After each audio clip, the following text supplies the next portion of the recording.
Salam İlkin müəllim. Xoş gördük sizi. Necəsiz? Sağ olun, xoş gördük. İlkin müəllim, çəkilişlərinizin çoxuna, müsahibələrinizin çoxuna kostyumda gəlirsiniz. Bugün niyə kostyum geyinməmisiniz? Deyəsən məni çox ciddi almamısınız. Yox, daha səmimi ortam olsun deyə düşündüm ki, belə olsa daha yaxşı olar. Başlayaq Çünki suallar. bildiyim qədərilə ki, rəsmi bir çəkiliş deyil. Bəli. Buyurun. Deməli, birinci sualımız belədir. MİQ imtahanına hazırlıq deyəndə çox adam time deyir. Bəs doğrudan da sizcə time'da nəticə 100%-dir, yoxsa sizin PR güclüdür? Məncə sən özün də bizim tələbə olmusan və ilk ilindən imtahana uğur qazanıb yəni müəllimliyə başlamısan. O baxımdan ən azından sən özün üçün bəlkə bəllidir, amma auditoriya üçün biz deyə bilərik ki, time-in arxada bir xeyli bir komandanın əziyyəti var. Time-in adının arxasında bir ciddi bir iş var. Burada həm inzibati heyətin, həm tədris heyətinin çox gərgin, bunu bizdən işləyənlər bilir. Time-da işləyənlər bilir ki, bizdə iş necə ağırdır. Amma o ağırlıq bizdə bir növ sevərək biz onu həyata keçirdirik. Çünki işimizin belə deyək də məsuliyyətini başa düşürük. O baxımdan yəni işin keyfiyyəti var, o ayrı bir şey. Amma PR məsələsi də təbii indi bu işi keyfiyyəti görəndən sonra PR öz-özünə baş verir. Burada neqativ PR-ın da bir rolu var. Hansı ki bizim fəaliyyətimizi bəyənməyən insanlar da ola bilir. Onların Burada belə bir sualım var. Heç sizin fikirlərinizi, fəaliyyətinizi tənqid edən ya dolayı yolla ya birbaşa hansısa bir təhsil mütəxəssisi, hansısa bir kurs olubmu elə bir şey? O həmişə olub, bu gün də var. Yəni tənqid edən həmişə var. Burada bir narahat olacaq bir durum yoxdur. Yəni bu insanların fikirləri, fərqli fikirləri ola bilər. Hər kəs bizi sevməlidir, bizi dəyərləndirməlidir durumu yoxdur. Yəni burada fərqli yanaşmalar ola bilər. Biz buna loyal yanaşırıq. O etik normaları aşmadığı müddətcə hər kəs öz fikrini bildirməkdə özgürdür. Yəni bu əksinə bizim PR-ımızı daha da artıran bir məsələlərdən biridir. Ona görə rahat olmaq lazımdır. İlkin müəllim, siz gənc olanda MİQ imtahanı yox idi. Əgər indi müəllim olmaq sizə düşsəydi, sizcə imtahandan elə birinci dəfədən rahatlıqla keçə bilərdiniz? Mən gənc olanda deyəndə ki, indi də gəncəm. Yəni gənc olanda deyəndə məsələ burasındadır ki, mən 2011-ci ildə müəllimlik fəaliyyətinə başlamışam və MİQ imtahanından keçmişəm. MİQ-dən keçmisiniz, yəni mən elə bilirəm verməmisiniz imtahan. Yox, o vaxt 30 bal idi, maksimum 30 bal idi. Çox çətin imiş. 28 neçəsə bal yığmışdım. Ona görə mən də müəllimliyə MİQ-lə gəlmişəm. Yəni bu gördüyümüz işin çoxları bilmir. Yəni tanımayanlar təbii ki, bu tərəfi deyirlər ki, bəs bu özü müəllim olubmu? Biz bu işin bir növ fəhləliyindən gəlmişik. Ona görə bu işdə həmişə sözümüzün bir etibarlılığı, əsaslandırılması həmişə var. O zaman siz fikirləşirsiniz ki, siz yaxşı tarix müəllimisiniz, düzdür? Yaxşı tarix müəllimi olmuşam. Bəli, bunun tələbələrim də düzdür, səhvlərim də olub. Bunu çox sonra işin detallarını öyrənəndə başa düşdüm ki, filan şeydə səhv eləmişəm, filan məsələdə səhv eləmişəm, amma bunu zamanla insan başa düşür. Amma tələbələrimin, şahidlərimin dediyinə görə mən yaxşı müəllim olmuşam. Belə. İlkin müəllim, heç unutmadığınız bir müdaviminiz olubmu? Məsələn, bir həyat hekayəsinə görə ola bilər, zəkasına görə ola bilər. Bir dəfə yadınızdadsa, sizin dərsinizdə bir xanım, bilmirəm, siz imtahanın çətinliyindən danışırdınız. O xanım başladı ağlamağa, dedi ki, mən 3 yaşımda qızımı Gəncədə qoyub gəlmişəm, bir ildən çoxdur onun üzünü görmürəm, mənim başqa yolum yoxdur. Məsələn, mən onu heç unuda bilmirəm, bilmədim heç sonu necə oldu, qəbul oldu, olmadı. Amma həmişə mənim yadıma ara-ara düşür. Bəs sizdə elə bir müdavim varmı ki, siz onu heç unuda bilmirsiniz? Yəni, əslində müdavimlərin belə aşağı-yuxarı hərəsinin bir hekayəsi var. Həyat hekayəsi var, oxumaqla, müəllimliklə bağlı və o hekayələri eşidəndə, indi qeyd etdiyiniz kimi, o hekayələri eşidəndə insan işinin məsuliyyətini daha da başa düşür ki, yəni bu insan bir il hazırlaşır, bütün o çətinliyə rəğmən. Amma zəkasının itiliyinə görə, məsələn, səni deyə bilərəm. Demək, Nigar o iti zəka, o yəni hər şeyi bir dəfədən başa düşmək, ikinci dəfəyə izaha ehtiyac duymadığım tələbələrdəndir ki, o baxımdan səni həmişə öz tələbələrimə də bir növ yaxşı mənada nümunə gətirirəm ki, yaxşı mənada nümunə gətirirəm ki, düzdür, bu sənin şəxsi keyfiyyətindir. Yəni bunun yanında biz rəy verəndə emosional rəy verməməliyik. Yəni o ego köpürməməlidir. Artıq ego köpürür. Amma bu bir reallıqdır. Amma sənin özünün də təbii ki, o zəhmətin, o demək dərsə gələndə o sən də az dərslərdə ağlamamısan. Yəni. O öyrənə bilməyəndə və s. ki, o nüanslar, o Bulunda. bəzi nüanslar falan. Amma istənilən halda o baxımdan sənin də özəl yerin var o mənada. Belə. İmtahan başladı. Müdavim ilk 5 dəqiqəni neynəməlidir ki, növbəti qalan dəqiqəni uğurla başa vura bilsin? Hardan başlasın? Özünü necə idarə eləsin? Fəndən mi başlasın? Kurikulumdan mı başlasın? Özünü psixoloji olaraq necə idarə eləsin? Neynəsin bu qara gün? Məsələ burasındadır ki, imtahanda yaxşı nəticə göstərmək üçün mövzunu bilmək gərəkmir. Kimsə mövzunu yaxşı bilə bilər, proqramı əzbəri bilə bilər, hər şey, amma gedər imtahanda yüksək nəticə toplamaz. Bu halları biz hər il görürük. Səbəb nədir? İmtahana hazır olmaq üçün bir məzmunu bilmək şərtdir, bu ayrı bir məsələ. 2, test işləmə bacarığı olmalıdır. Bax, o testlərin çox işlənməsinin səbəbi odur ki, çox adam mövzunu bildiyi halda testləri işləyə bilmir. Mən gecə-gündüz test işləyib hər şeyi əzbər bilən adamların mənlə bərabər ildə verdilər və kəsildilər. İşte bizim o oxuyub anlama bacarığı məsələsi ki var. İmtahanda suallara doğru cavab vermək üçün oxuyub anlama bacarığı şərtdir. Sualı oxuyub anlamasaq, o mövzunu tam olaraq kitabı əzbər bilsə yenə bir şey yaramır. Oxuyub anlama bacarığı, test işləmə bacarığı, emosional sabitliyi qorumaq, bu xüsusən də sertifikasiya hazırlaşan müəllimlərdə bu emosional sabitlik odur ki, biz imtahanda hər şey ola bilər.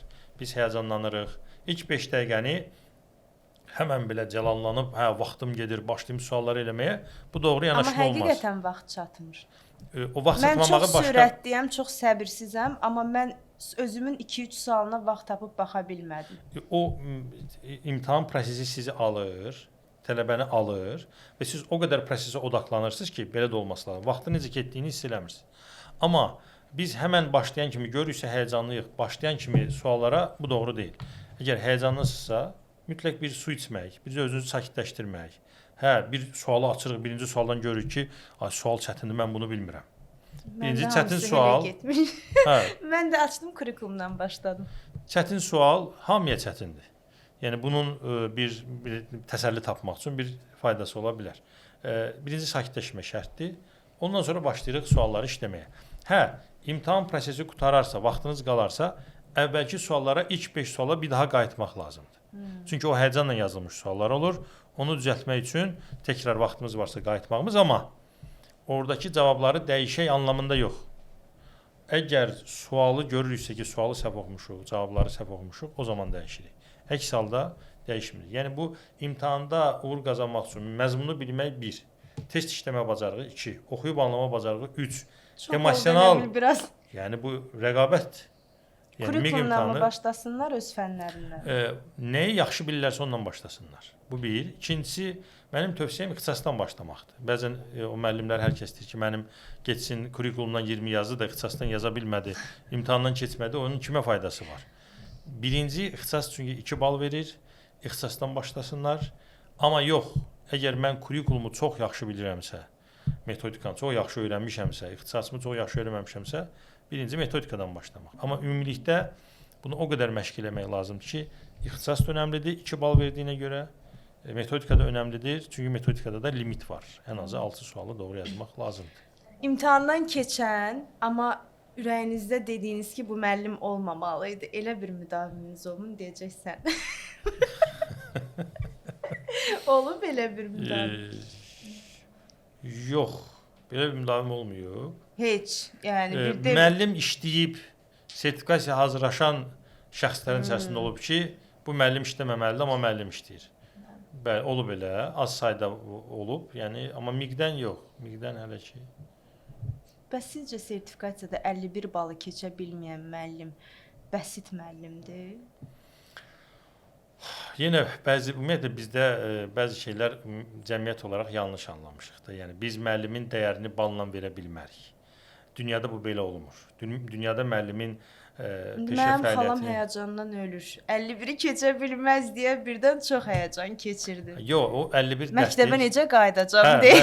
o 51-in dərdində deyil. O müəllimlər otağındakı müzakirənin dərdində. Eynən. Yəni hər kəsin, tək o xalanızın da problemi deyil. Bütün müəllimlərin demək olar aşağı-yuxarı bir narahatçılığı odur ki, müəllimlər otağında görəsən mən neçə bal toplasam kim mənə nə deyər? Bəli. Bu da bizim bir zəif tərəfimizdir, çatışmayan tərəfimizdir. Bu 51 balı keçə bilməyəndə deyir ki, mənə son 10 gün qalmış dedilər ki, imtahana girməlisən. Yəni o adamı da qınamaq lazım deyil. Bu adam özünə necəsə haqq qazandırmalıdır. Baxın, hər birimizi həmən müəllimlərin yerinə qoyaq. Yəni o həyəcan keçirir. Gedir imtahanda deyək ki, hər hansı bir səbəbdən yaza bilmir. Elə müəllim tanıyıram ki, həqiqətən savadlıdır, amma Bəli. imtahandakı emosional vəziyyətinə görə sualları yaza bilməyib. Biz ona pis müəllim deyə bilərikmi? Ümumiyyətlə müəllimə balla qiymət vermək bir, cəmiyyət bunu dəyişməlidir. Valideynlərdə, müəllimlərdə, müəllimlər otağındakı müzakirə zəminində müəllimə balla qiymət vermək bu doğru yanaşma deyil. Müəllimin müəllimliyini ölçən başqa xüsusiyyətlər, parametrlər var. Dünyada bu oturmuş bir sistem var. Bizdə də yavaş-yavaş o proses başlayıb, yəni onun o prosesin bitməsi lazımdır. Amma bir müəllim, biz yaxşı müəllim kimə deyirik? Yəni kimdir yaxşı müəllim? Bu hər kəsin ağlında bir cür yaxşı müəllimdir. Kimsə deyir humanist davranan yaxşı müəllimdir, kimsə deyir disiplinli, kimsə uşaq qorxursa demək o yaxşı müəllimdir. Hərənin ağlında bir yaxşı müəllimlə bağlı bir təsəvvür var. Doğrudurmu? Xeyr, bunun bir sistemi var. Meyarlar var, sinfin idarə olunması, tədris, akademik biliklər, o öyrətməni təmin eləmək, mühiti qurmaq kimi meyarlar var. Yəni bu meyarlara görə müəllimin bir növ səviyyəsi, söhbət peşə səviyyəsindən gedir, müəyyənləşdirilir. Dünyada var belə bir sistem, amma bizdə də olacaq. Cəmiyyət olaraq bu olmamışdan öncə bir başa düşməliyik ki, istər valideyn olaraq, müəllim olaraq, məktəb rəhbəri olaraq, cəmiyyət olaraq hər kəs başa düşməlidir ki, sertifikasiyada toplanan bal müəllimin nə şəxsiyyətini, nə həmin an üçün müəllimliyini, nə də kimliyini müəyyən edən parametr deyil. Ona görə bal məsələsini, düzdür, mən burada deməklə hər kəs bunu, yəni zaten müəllimlər otağında gedən, artıq dərslərdə bu həyəcanı hiss edirsən ki, müəllimlər artıq həyəcanlıdır ki, görəsən neçə bal toplayacaq. Yəni hər şey qalır bir kənara, hamı balın dalıcan qaçır. Niyə? Qınaq qorxusu. Və biz bu qınaq qorxusundan yol alıb təhsilimizi inkişaf etdirə bilmərik. 5 ildən bir. Niyə insanlar sertifikasiyadan belə bəzən qıcıq olurlar? İndi sonra maaş artımında məsələyə təsir edir. İndi sevərək gedirlər, amma pərdə arxasında bir bal qorxusu var. Sizcə imtahan prosesi zamanı ən çox rast gəlinən psixoloji səhv hansıdır? Cavabı dəyişmək. Cavabı dəyişmək. 100% o səhv olur. Yəni, beyin belə bir orqandır. Beyin elə bir sandıqdır. Siz imtahana hazırlaşanda sandığa hər şeyi tökürsünüz.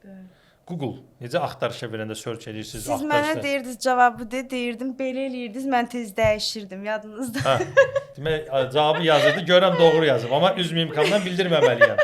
Mən bildirmirəm, keçirəm, cavabı B edirsə. Yəni, həmən məsələ. Biz imtahanda A-nı götürmüşüksə, B də bizim xoşumuza gəlir. Qəti şəkildə dəyişir. Kim ki nəfsinə yenilir, orada dəyişir, onunla da səhv edir. Amma necə davranmalıyıq? Əgər mən sualı səhv oxuduğumu görürəmsə, cavabı, burada inkar şəkilçisi var, mən bunu gözdən qaçırmışam. Səhv olduğuna əminəmsə cavabımı dəyişirəm. Əks halda cavabımı dəyişməməliyəm. Tamam müəllim, bəs imtahanda mən 20 sualdan 19-una düz cavab yazdım. O bir sual nə idi ki, siz onu mənə öyrədə bilməmisiniz? Mən onu səhv yazmışam. Səhvi bu eləyib, indi faturasını mənə kəsin. Ola bilməz ki, mən onu səhv yazmışdım bu arada. Ola bilsin ki, imtahan sualı səhv olub. Ola bilər elə bir şey. Çünki mən tam %100 əmin idim ki, onların hamısı düzdür. Yox, indi siz əmin olduğunuz hal ola bilir. Yenə deyirəm, sualda nəyisə gözdən qaçıra bilərsiniz. Ola bilməz. Yox, indi sualı görsək və izah eləsək, göstərsək, o zaman desək, mən onu sizə gətirəcəydim o sualı. Sadəcə imtahan qutaranda mən həyəcandan başladım ağlamağa, boşaldırdım bütün emosiyalarımı, ona halım olmadı. İndi bunun Elə günahı ağlaya-ağlaya durdım, çıxdım. mənim günahım burada Amma nədir? günahın odur ki, yəni məncə mən orada 20-sini də düz yazmışdım. Yəni bu artıq yəni Heç şübhəm yox idi da mənim, heç şübhəm. hədəfə çatmısınız. Çatmışam. Amma o Yəni- mənim ağlımdan getmir. Tamam da, yəni o şeyləri işte cəmiyyət olaraq çox bəzən çox xırda məsələlərə toxunar. Düzdür, 1 bal çox böyük dəyişiklik eləyə bilir. Amma yəni məsələ 1 bal məsələsi deyil də, hədəf məsələsidir. Bəli. İlkin müəllim, bu işin bir də müsahibə hissəsi var. Sizcə burada ən çox nəyə diqqət yetirməlidir müdavim? Yoxsa bu elə bəxtəbəxt bir şeydir? Yəni hər bütün o qədər müdavim var idi ki, hər şeyə cavab verdim deyirdi, amma kəsildi müsahibədə. Niyə? Yəni cavab verdiyi hər sual doğru cavab mı verib, onu bilmirik. İşte müsahibə çox çətin bir proses deyil. Sadəcə müsahibədə, ən azı müsahibəyə girənə qədər bir məşq eləmək lazımdır. Bəli. Çünki biri var, siz spontan belə anidən girirsiniz müsahibəyə, nə olacağını bilmirsiniz. Bir də var, ən azından bir hansı suala necə cavab verəcəyinizlə bağlı bir məşq eləsəz, rahat olasınız. Orada bir xüsusi bir fitri istedada ehtiyac yoxdur. Səmimi davranacaqsınız bir, bildiklərinizi biləcəksiniz, bilmədiklərinizi deyəcəksiniz, mən bunu bilmirəm, amma yəni bunu bir formada öyrənəcəyik. Mən nazirlərin heç birinin adını deyə bilmədim. Yəni sizdən müsahibədə nazirlərin adının soruşulması özü yanlışdır, o ayrı bir şeydir. Daxili İşlər Naziri kimdir? Xarici İşlər Naziri kimdir? Baş naziri kimdir? Gördülər, heç birinə cavab verə bilmədim. Dedi, bəs təhsil naziri kimdir? Yenə ona cavab verə bildim. Məsələ burasındadır ki, müsahibədə müəllimin müəllimliyini müəyyənləşdirən hansı nazirin adının bilib-bilməməsi deyil də. Yəni müəllimliyi bu müəyyən etmir. Yəni bu sualın özü yanlışdır. Yəni belə yanlışlar olur. İlkin müəllim, sizcə təhsil sistemində influencer müəllimlər gərəkdir, lazımlıdır, yoxsa bu işin ciddiliyini öldürürlər? Məsələ burasındadır ki, influencer müəllim olmaqda bir sıxıntı yox. Amma burada çox ehtiyatlı davranmalı olduğumuz məqam var. Aha. Nədir o məqam? Biz hansısa bir sinifdəki yanlış fəaliyyətimizi qabardıb paylaşanda insanlara yanlış mesaj vermiş oluruq. Yəni biz sinifdə nə isə səhv edirik. Məsələn, adi bir nüans deyək. Məsələn, müəllim sinifdə uşaqlarla yarış keçirdir və bunu video çəkir. Məsələn, kim tez filan şeyi deyər deyə. Bu pedaqoji baxımdan doğru yanaşma deyil. Bu uşaqlarda bir aktivlik yaradırmı? Yaradır. Amma o uşaqlardan, o yarışan uşaqlardan cavab verə bilməyən uşaqların üzündəki məyusluğa baxanda adam başa düşür ki, yəni rəqabət olmaz, yarışma bu mənada olmaz. Yəni öyrənmə belə baş vermir. Bu yanlış yanaşmanı biz çəkib influencer kimi öz səhifələrimizdə, sosial hesablarımızda paylaşanda, başqaları da bundan nümunə götürəndə o zaman biz doğru etmiş olmuruq. Dolayısıyla influencer müəllimin məsuliyyəti başqalarına nisbətən 2 qat ağırdır. Çünki onu izləyən şəxslər olduğu kimi gedib həmən üsuldan istifadə edəndə artıq səhv etmiş olurlar. Bunu biz kənardan bilirik. İşi bilənlər bilir ki, bu doğru deyil. Amma biz bunu dilləndirmirik. Niyə? Çünki o müəllimin niyyətli şəkildə bunu səhv eləmir. Onun niyyətinə bizim şübhəmiz yox. O baxımdan biz bunu xoşgörü ilə qarşılayırıq. Amma pərdə arxasında da bilirik ki, bu doğru yanaşma deyil. Yəni orada çox nüanslar var, amma indi birini nümunə gətirdim. İlkin müəllim, TAIM'i yaratmadan öncə Təlimə Dəstək Mərkəzinin direktoru kimi fəaliyyət göstərmisiniz. Yox, müəllim inkişaf mərkəzində. Təlimə Dəstək Mərkəzi gördüm, axı orada işarələmişdiniz Facebook adresinizə. Təlimə Dəstək mərkəzində rəhbər olanda o TAIM-dən əvvəl olmayıb. TAIM-dən sonra olub. Sonra yenidən mən sizin məktəblərə getdiyiniz hansıdır? Məktəblərə gedib Təlimə Dəstək Mərkəzi. Təlimə Dəstək Mərkəzi, bəli. Mənim əsas fəaliyyətimin alt bazasında, yəni background deyirlər də, yəni onu formalaşdıran müəssisə Azərbaycan Müəllim İnkişafı Mərkəzi olub, ATDC ingilis dilində. O başqa bir müəssisə idi. Bizim rəhbərimiz Graham Pollock, sonra Bronwyn Pollock və digər Asif Cahangirov bizim üzərimizdə zəhməti böyükdür. Yəni onlar yetişdiriblər bizi. Yəni arxada bir 5 illik bir universitetlərin bundan sonra da bəlkə də 30 ilə verə bilməyəcəyi təhsili həmən müəssisə mənə və mənim kolleqalarıma o mədəni olaraq sonra elmi olaraq məsələlərdə çox böyük töhfəsi var. Biz onu dana bilməliyik. Və bugünkü bizim fəaliyyətimizin alt bazası həmin müəssisədə qoyulub. Yəni bu reallıqdır, bu belədir. Təlimə dəstək mərkəzində, düz deyirəm də, düzdür. Evet. Təlimə dəstək mərkəzində işlədiyiniz illərdə qarşılaşdığınız, heç unutmadığınız bir hadisə var, onu bizlə bölüşəsiniz. Məktəblərdə gördüyünüz, Məktəblərdə sizi sarsıdan, şoka salan. Var. Varsa deyin O də. sarsıdan dediniz ondan. Və məktəblərin birində sər getmişik, yoxlamaya yox, dəstəyə getmişik. Aha. Mən də səhər məktəbə gedən kimi birinci bütün məktəbi gəzib, məktəbi bir diaqnostik eləyib ki, həm pəncərədən müəllimlərin bir baxıb keçirdim ki, necə dərs keçirsədə. Ani olaraq da bu qiymətləndirmə məqsədindən yox. O komissiya gəlir, o komissiya sizin. Yox, biz komissiya rolunda olmamışıq. Bunu müəllimlər bilir. Biz yoxlama kimi getməmişik, biz dəstəyə getmişik. Nəsə ki, durum senari belə. Deyir ki, gördüm bir sinifdə müəllim yoxdur. Uşaqlar da 5-ci sinifdir. Və o səhnə heç vaxt mənim yadımdan çıxmır. O mənə çox belə ağır bir, belə deyə, çox pis təsir elədi. Demək, uşaqlara, yəni zəngə 10 dəqiqə qalmışdı. Girdim sinifə, gördüm müəllim yoxdur. Dedim, boş qalmasınlar deyə. Sinifdə çox sakit oturub, müəllimin yoxluğu bilinmir. Dedim ki, boş qalmaqdansa başlayım uşaqlara nəsə bir söhbət eləyim, dərslə bağlı və s. boş qalmasınlar. Bir faydalandırmış olaq uşaqları. Nəsə kitabı götürdüm, söhbət mövzu mehribanlıqla bağlı idi. Mən də uşaqlara qayıtdım, Azərbaycan dili dərsi idi. Dedim ki, bəs mehribanlıqla bağlı, mehribanlıq, qayğı keçdiyinə bağlı bir mövzu idi. Ümumiyyətlə nə deyə bilərik, bunu necə başa düşürük deyə arkada tək oturan qıza müraciət elədim. Qız gözündən işıq çıxırmış kimi ayağa durdu cavab verməyə.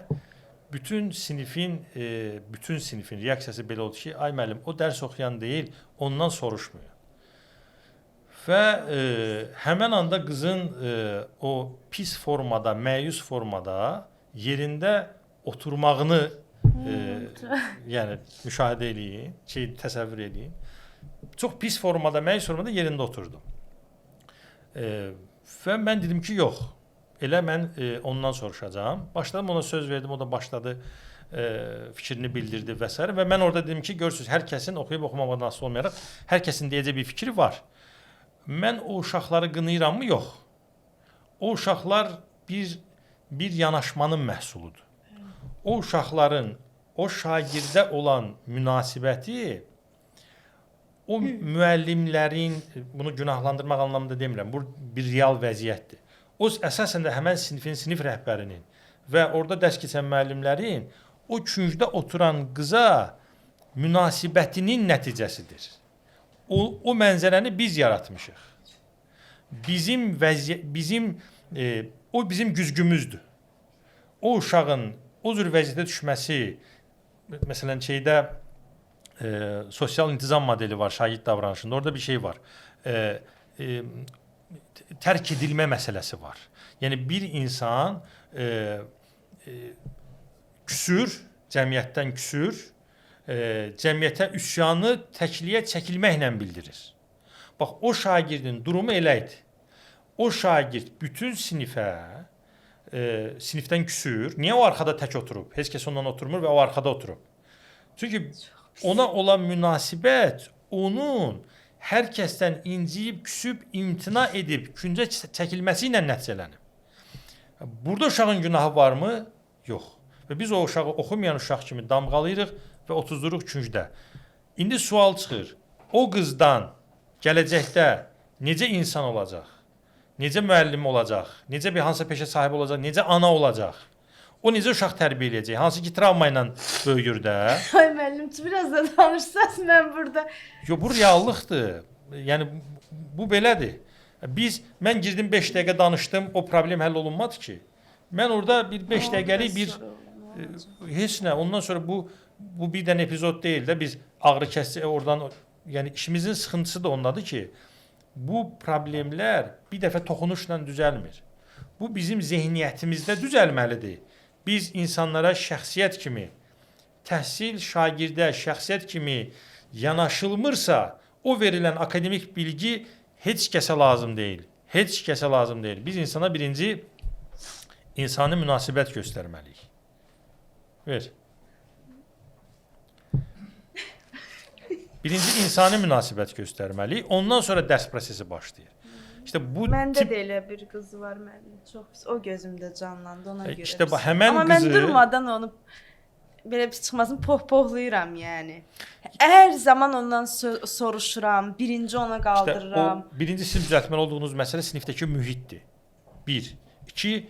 Bunu özünüzə problem kimi görməyin. Bu sizin özünüzün bir insan kimi, bir müəllim kimi həyatda realizə etməyiniz üçün bir şansdır, bir imkandır. Yəni siz o uşağı bir növ həyata qaytara bilsəz, necə o cərrah xəstəni ki həyata qaytarır, eynən siz o uşağı mənəvi olaraq həyata qaytara bilsəz, onun verdiyi mənəvi rahatçılıq, mənəvi zövq və sizə verdiyi o təəssüratı heç bir maddi məsələlərlə almaq mümkün deyil. Çox sağ olun. Buyurun. İlkin müəllim, təhsilin bütün səlahiyyətləri sizin əlinizdə olsaydı, dəyişəcəyiniz ilk 3 şey nə olardı? 1, 2, 3 sırayla. Açığı belə bir arzulamazdım belə bir şey, çünki çox məsuliyyətli və çətin bir şeydir. Yəni ilk 3 məsələ İlk 3, bəli. heç düşünməmişəm, çətin olar. Çətin olar. Ders dəyişiləsi. Birinci iş, dəyişiləsi çox məsələ var. Hardan başlayaq? İlk 3 məsələ birinci təhlükəsizlik məsələsidir. Məktəblərimizdə təhlükəsizlik. Yəni mən arzu eləyərəm ki, bu arzudur indi nə qədər reallıq dair. Məsələn, hər məktəbdə bir mühafizə polisi olsun. Hər məktəbin deyək ki, qapısında. Məktəbin təhlükəsizliyi şərtdir. Yəni öyrənmədən də, mühitdən də, hər şeydən öncə təhlükəsizlik gəlir. Və o məktəbdə təhlükəsizliyi təmin etmək bullying halının, mühitin deyək ki, dəstəkləyici olmasında, insanların özünü rahat hiss eləməsində çox vacib faktordur.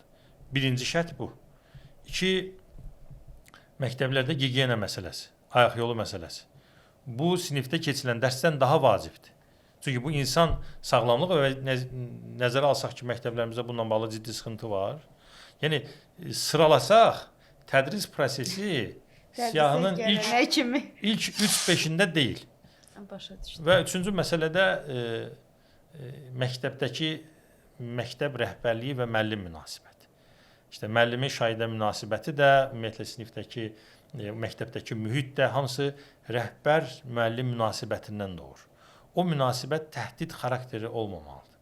O münasibət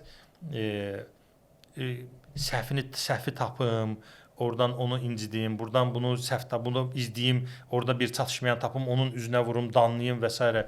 Bununla nə ailə, nə məktəb, nə də bir cəmiyyət idarə oluna bilməz. Tamam. Bu məktəbin idarə olunmasında qarşılıqlı etimad, qarşılıqlı güvən bu önəmli məsələdir. Hə, bir də İlkin müəllim. Son olaraq, bu sonuncu sualımızdır.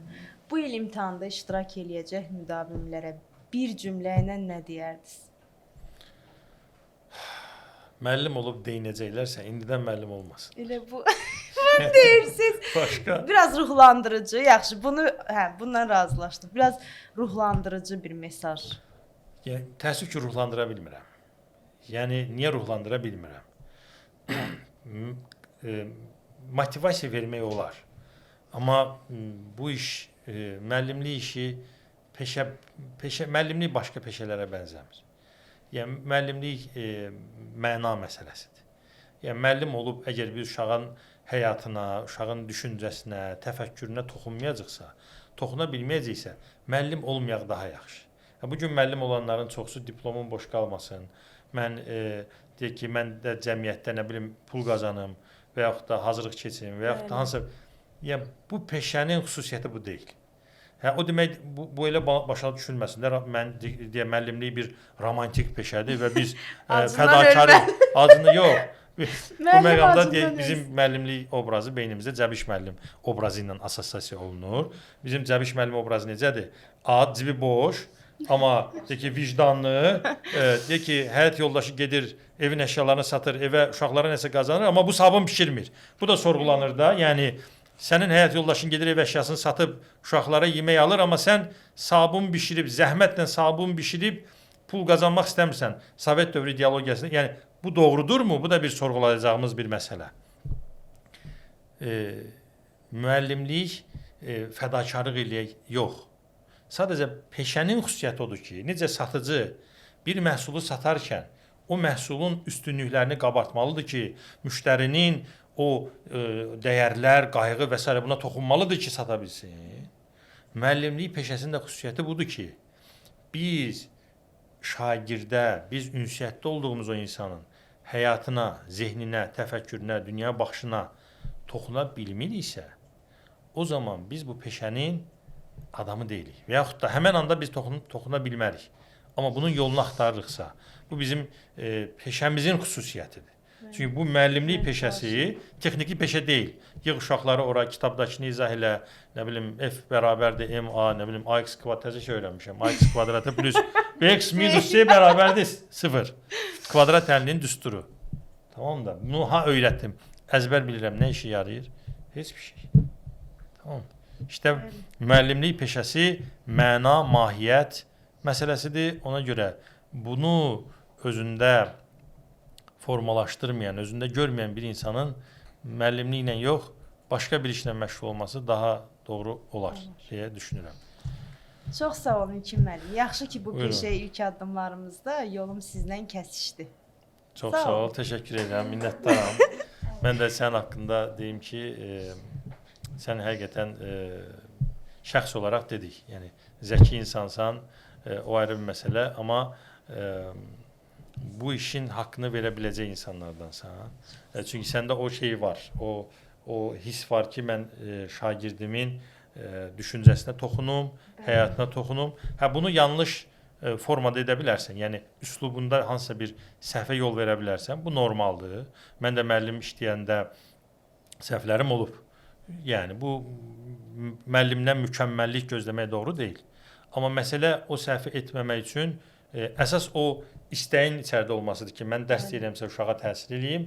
O varsa səhvlər zamanla düzələn olan məsələlərdir. Belə sənə fəaliyyətində uğurlar arzu edirəm. Sən həmişə tələbələrə şey olaraq nümunə, ilk dəfədən, ilk ildən müəllim olmaq olarmı sualına? Onun cavabı mənə.